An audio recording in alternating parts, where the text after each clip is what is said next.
Hello, today is a great day for a miracle.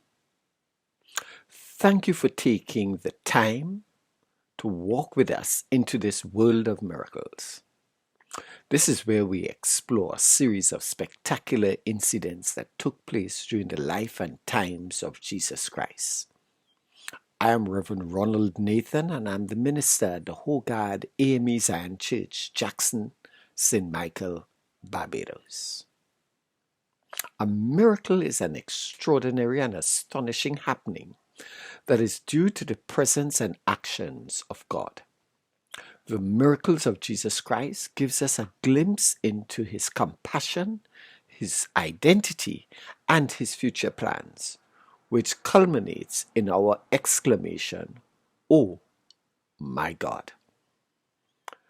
So we are looking at the OMG moments, the miracles of Jesus Christ.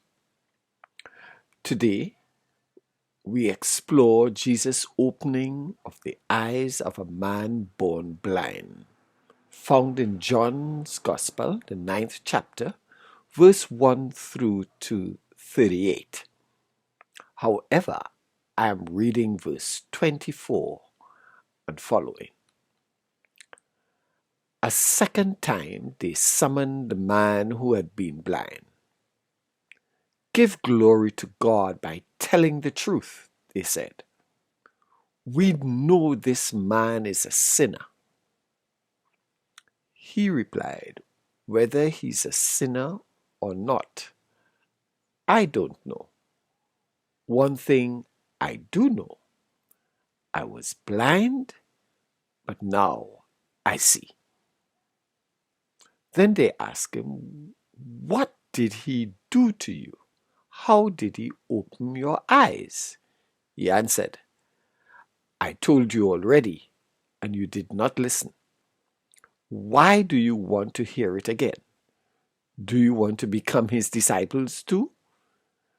Then they hurled insults at him and said, "You are this fellow's disciple. We are disciples of Moses. We know that God spoke to Moses, but as for this fellow, we don't even know where he comes from."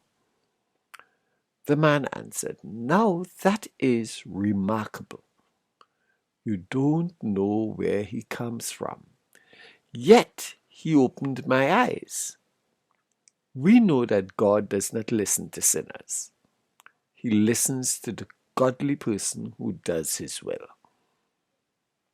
Nobody has ever heard of opening the eyes of a man born blind.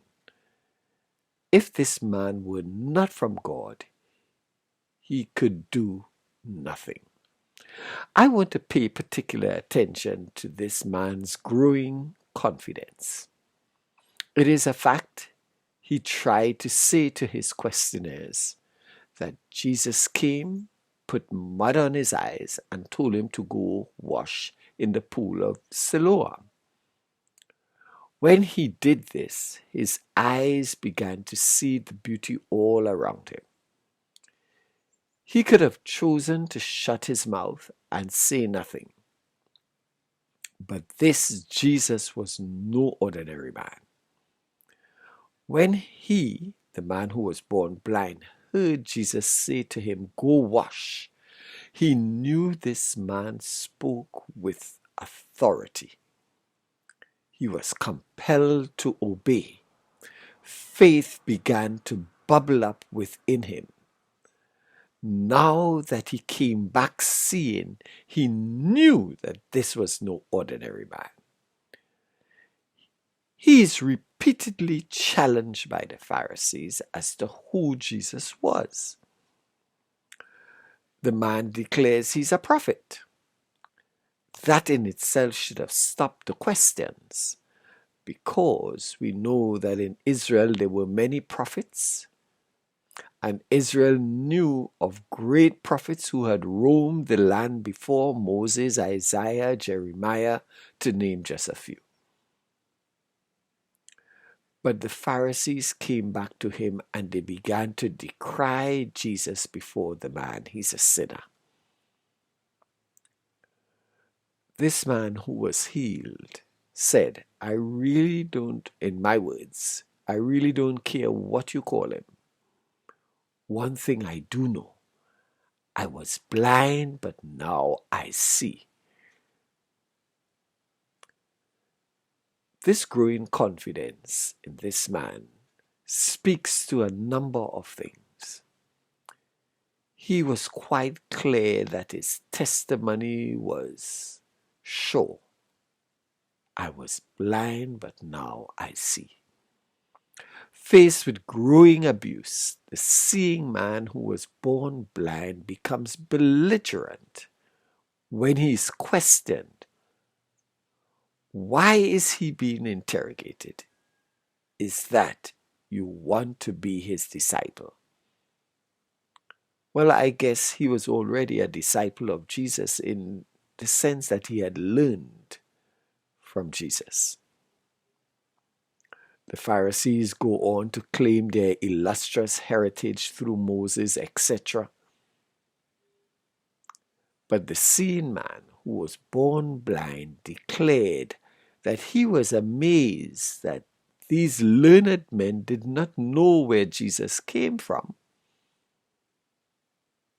But he was able to open the eyes of a blind man, or a man born blind, where it has never been heard of before.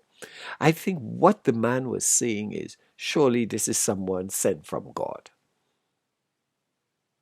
Because only someone who does the will of God is able to do the acts of God.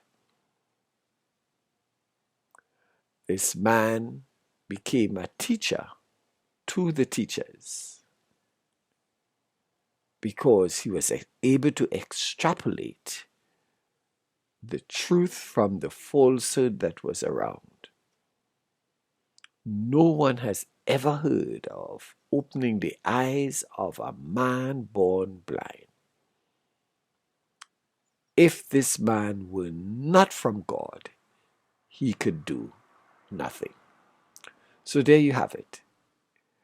It's an eyewitness account, a personal testimony of being touched by God the Father, who worked through the extraordinary ministry of his Son for his praise, glory, and honor. May God bless you richly and have a great day.